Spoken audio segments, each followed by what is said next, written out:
This is Korea News for March 24, 2022. The number of corona deaths per million in South Korea rose to the second highest among OECD countries in the Organization for Economic Cooperation and Development. After being ranked first in the number of confirmed cases, it was also disgraced as the second in the number of deaths. It also surpassed the number of deaths at the peak of Omicron in major countries such as the UK and Italy. According to the international statistics site Our World in Data on the 23rd, as of the 22nd, the average daily corona death rate in Korea was 6.63 per 1 million population. Experts point to the failure to contain the confirmed cases as the primary reason for the increased damage from the error pandemic from Omicron. The recent surge in the number of confirmed cases and an increase in the number of deaths is a natural progression. According to Our World in Data, as of the 22nd, the weekly average daily number of confirmed cases in Korea was 7,790 per 1 million, the highest among OECD countries. Citizens cannot hide their disappointment at the news that the cumulative number of confirmed cases of the coronavirus in Korea has surpassed 10 million. This is because the situation in which he gave up his freedom for the success of Moon Jae-in's K-quarantine over the past 2 years has become meaningless. Naturally, the voice of criticism against the K-quarantine that Moon Jae-in was proud of is growing. According to the World Health Organization on the 23rd, from the 7th to the 13th, the number of confirmed cases per 1 million people in Korea reached 42,590, ranking first in the world.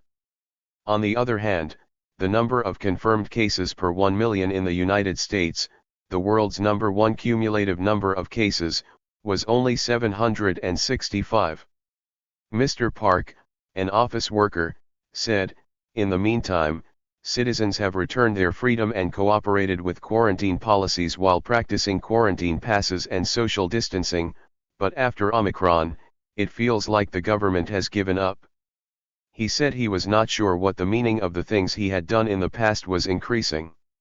University student Kim, who was diagnosed with the Omicron mutation and recovered, said, "I didn't even go to the freshman orientation, and I don't have many memories of the so-called good days that adults say." Upon seeing the arrival, he pointed out that he had lost trust in the quarantine policy. Self-employed people reacted more violently. Choi, who runs a restaurant in Gwangjin-gu, Seoul, said, "In the end, it is a quarantine policy that killed only the self-employed. What were you doing and criticizing the Moon Jae-in government?" Oh, who runs an indoor sports facility in Sokgo-gu, Seoul, said, "It was very difficult because a lot of members quit when showering was prohibited and the time limit was 9 p.m. I was angry that it felt like I was rising upside down." Some people raised doubts about Moon Jae-in's political quarantine. "The quarantine policy seems to have loosened up after the presidential election," said Cho, an office worker. Mr. Kim, an office worker, said, "I thought it was a political quarantine when I saw the removal of social distancing and the payment of 3 million won to small businesses before the election, and pointed out that the purpose of the K-quarantine, which the Moon Jae-in administration is proud of, has been lost." An expert, who requested anonymity, said, "There is even talk of the collapse of the medical system in the field, but in fact, easing the quarantine policy at this point is giving the people the wrong message." He said that it would not be possible to evaluate Moon Jae-in's K-quarantine as a success under the circumstances.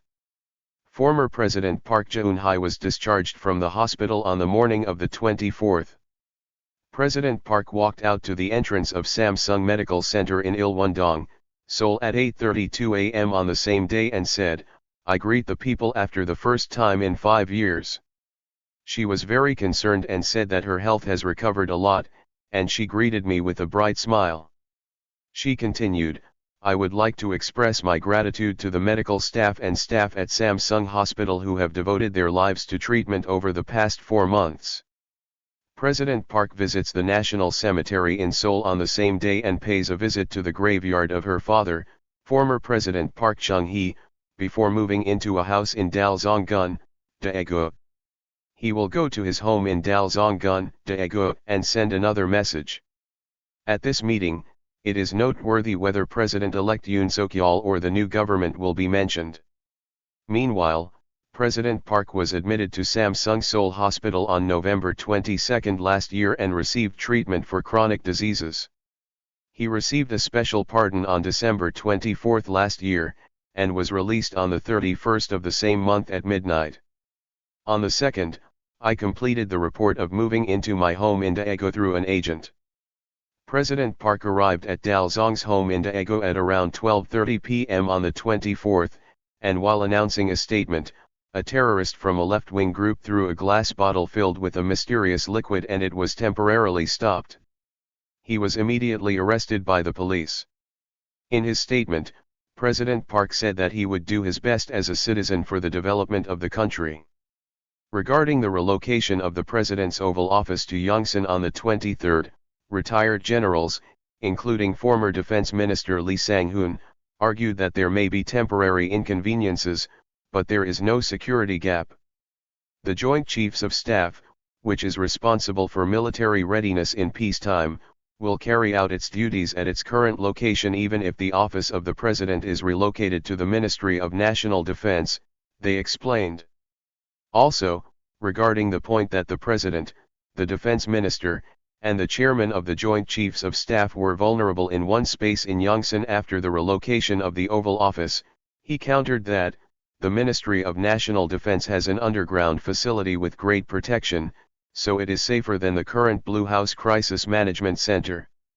In particular, they emphasized that it is absurd for the government, which neglected security, to talk about a security gap even though there was no security gap in the process of relocating the Oval Office.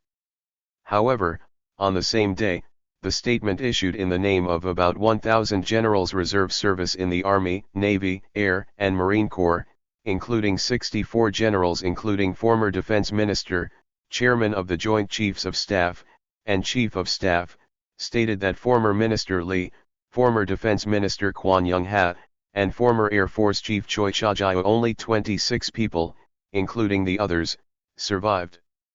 Meanwhile, on the same day, a separate statement titled Severe Warning Against Political Abuse of the Statement Before the Oval Office and Urge to Stop was also issued.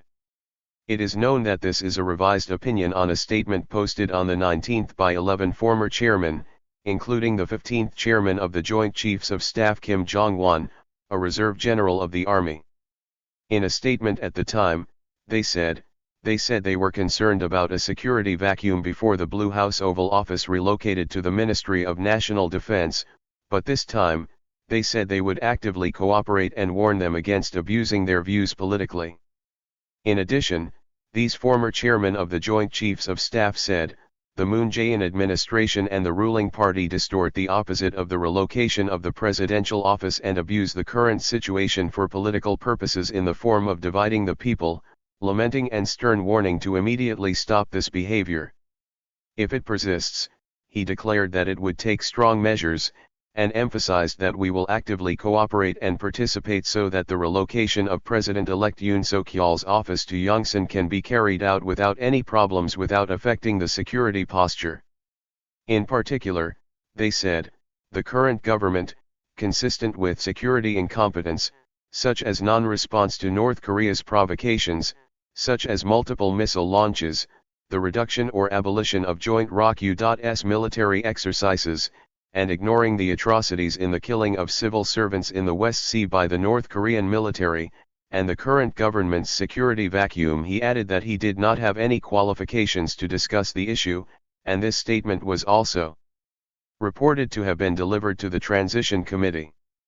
The Presidential Transition Committee has decided to separately receive business reports from the Ministry of Justice and the Supreme Prosecutor's Office. This decision was made in consideration of the differences in the positions of the two agencies on the abolition of the investigative authority.